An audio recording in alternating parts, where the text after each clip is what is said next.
Berikutnya, Saudara, Polda Jawa Barat menangkap 12 anggota sindikat penjualan bayi internasional. 6 bayi diselamatkan di kota berbeda, Pontianak dan Tangerang.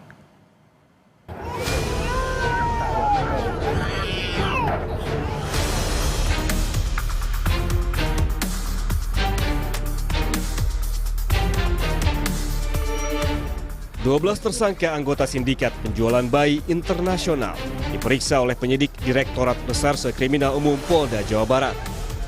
Terungkap, mereka memiliki peran berbeda, mulai dari perekrut, perawat bayi, penampung, hingga pengirim bayi ke pembeli. Selain menangkap tersangka, Polda Jawa Barat turut menyelamatkan 6 bayi di kota berbeda, yakni Pontianak dan Tangerang. Dari ke-6 bayi tersebut, 5 bayi diantaranya hendak dibawa ke Singapura dan 1 bayi dibawa ke wilayah Tangerang, Banten. Jaringan human trafficking, di mana yang kita amankan ini jumlah tersangkanya cukup banyak, yaitu 12 tersangka. Mereka mempunyai peran-peran yang berbeda-beda. Yang pertama sebagai perekrut awal, ya sebagai perawat ketika masih bayi maupun juga transaksinya bahkan sampai sebelum lahir, yaitu dalam kandungan, ya. Kemudian ada penampungnya dan juga ada pembuat surat-suratnya dan juga pengirim. Yang rencananya pengiriman ini dikirimkan ke Singapura. Sindikat penjualan bayi ini telah beroperasi sejak 2023 dan Jawa Barat menjadi salah satu daerah utama penyuplai bayi dalam kegiatan operasi sindikat ini. Sebetulnya juga kalau dibilang penculikan bukan jadi orang tua yang melapor, dia juga akan menjual bayinya, namun karena memang belum dibayar oleh pelaku sehingga dia melaporkan penculikan bayi ini.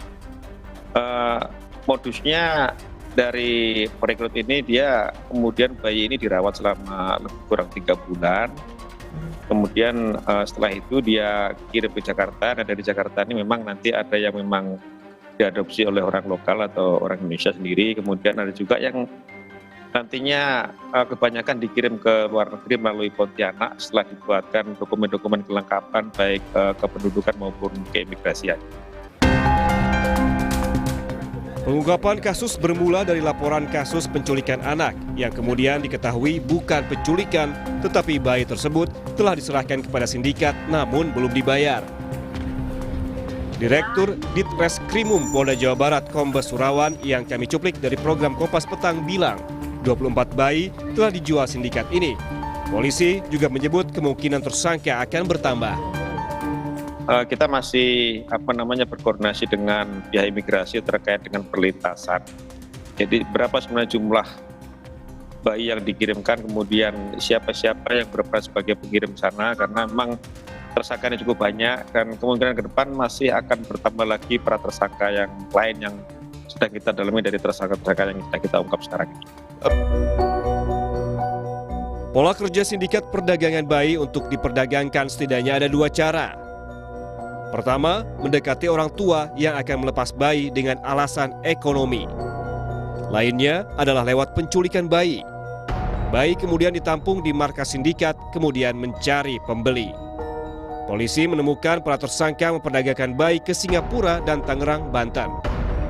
Saat ini, polisi masih melakukan pengembangan kasus, termasuk melakukan koordinasi dengan Interpol untuk melacak jaringan penjualan bayi di Singapura. Tim Liputan Kompas TV, Bandung, Jawa Barat.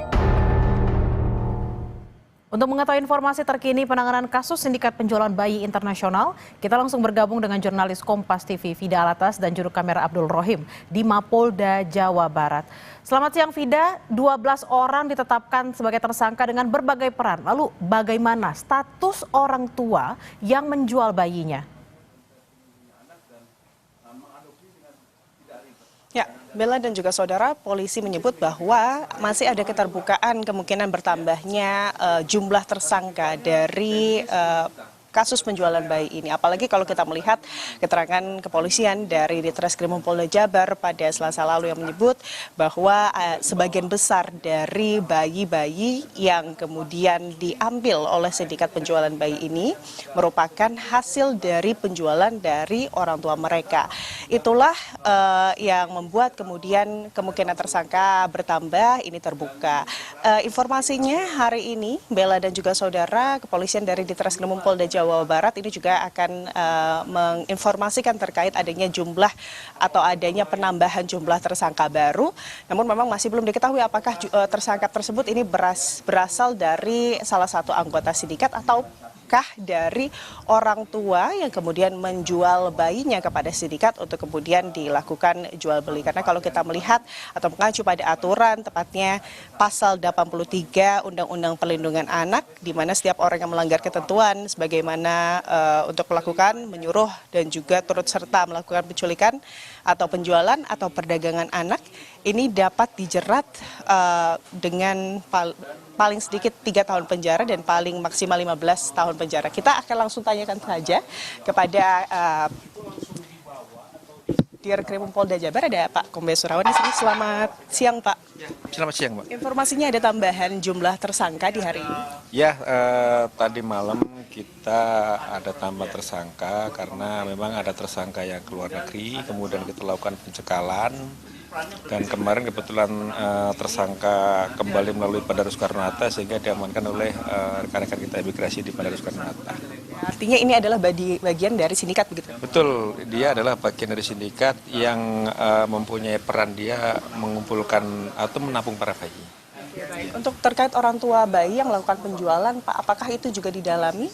Ya, pasti kita akan telusuri dari bayi-bayi yang sudah mereka jual untuk diadopsi ini, kita akan cocokkan dengan rekrut awal nanti. Dari mana dia mendapatkan bayi itu, di mana orang tua siapa, kita akan telusuri satu persatu nantinya. Artinya orang tua ini kemungkinan sebagai tersangka juga ya Pak? Orang tua ini berpotensi sebagai tersangka karena dia terlibat juga terkait dengan penjualan anaknya. Sejauh ini Pak, update-nya seluruhnya ini adalah hasil penjualan dari orang tua atau ada juga korban penculikan Pak? Kalau seluruhnya sih hasil penjualan dari orang tua. Yang terakhir kan korban melapor karena memang sebenarnya dia menjual juga, namun karena dari penjualnya belum berikan uang untuk pembeliannya sehingga dia melaporkan penculikan terhadap anaknya. Kerjasama dengan Interpol ini juga dilakukan Pak untuk... Ya, kita sudah berkomunikasi dengan Ubinter, Interpol terkait dengan kita akan mengadakan penelusuran terkait dengan bayi-bayi yang berada di luar negeri. Sejauh ini apa Pak dari penyidikan yang kemudian menjadi modus dari para pelaku ini, apakah ini untuk perdagangan bayi sebagai adopsi atau seperti apa Pak? Apakah kemungkinan untuk perdagangan organ ini juga terbuka Pak? Sementara yang kita dapat keterangan dan fakta-fakta yang kita dapat memang terkait dengan adopsi. Namun kita juga masih menelusuri lebih jauh terkait dengan adopsi ini. Apakah memang betul-betul adopsi atau ada motif lain, kita masih menggali ya. Oke, ini kan sindikat kan juga kemudian berhasil memalsukan dokumen karena sudah ada paling tidak 24 dari pengakuan tersangka, betul ya Pak ya? Ya, jadi dari keterangan 24 bayi ini semuanya dibuatkan dokumen-dokumen terkait dengan untuk kependudukannya, termasuk yang keluar negeri disertai dengan dokumen keimigrasian seperti paspor, kemudian juga ada kartu keluarga dari Pontianak sana sehingga mereka mudah untuk mengurus dokumen-dokumen keberangkatan bayi ke luar negeri. Artinya apakah kemudian tersangka dari pihak imigrasi, oknum seperti itu tuh juga terbuka ada peluang begitu Pak untuk ditetapkan? Sejauh ini belum ada terkait dengan rekan imigrasi, mereka juga sangat membantu kita terkait dengan pengungkapan dokumen-dokumen ataupun data-data bayi-bayi yang dikirim ke luar negeri. Mereka sangat kooperatif untuk membantu kita. Berarti artinya hari ini ada tambahan satu tersangka, betul Pak? Ya, hari ini ada tambahan satu tersangka, sementara masih dalam pemeriksaan, jadi total kita ada 13 tersangka. 13 tersangka. Hingga saat ini berarti yang masih didalami Pak oleh penyidik apa terkait kasus ini Pak? Ya, terkait kasus ini kan bagaimana mereka beraksi ini modus secara keseluruhan dari mulai bayi itu diambil dari orang tuanya sampai dengan dia ke Singapura, kita masih menggali rangkaian-rangkaian ini masih kita gali.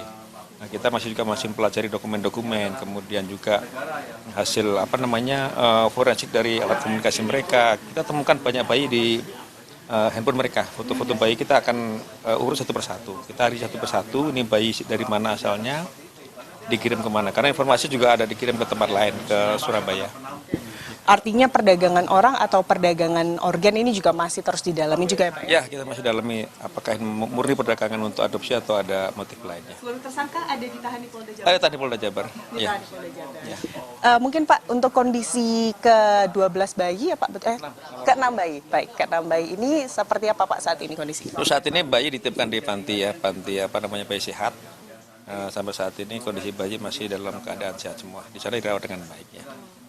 Nantinya apa Pak yang kemudian bisa dilakukan? Apakah bayi dikembalikan ke keluarganya atau seperti apa Pak? Nanti terkait bayi ini pasti akan kita kembali ke negara dulu kan. Untuk anak ini kan nanti menjadi istilahnya diasuh oleh negara. Yang terkait dengan bagaimana bayi ke depan, apakah memang akan diberikan pada orang tua atau memang kepada adopter yang lain, nanti akan diselesaikan kemudian. Pasal yang disangkakan dan ancaman hukumannya Pak terakhir? Ya, untuk pasal yang disangkakan ini ada pasal 2, pasal 4 Undang-Undang TPPO, ancaman hukumannya sampai maksimal 15 tahun. Terima kasih banyak Pak Surawan atas waktunya bersama kami Kompas TV. Itu tadi Bella dan juga saudara bagaimana update terkait kasus penjualan bayi sindikat internasional yang saat ini tengah ditangani oleh Ditreskrimum Polda Jawa Barat. Bella.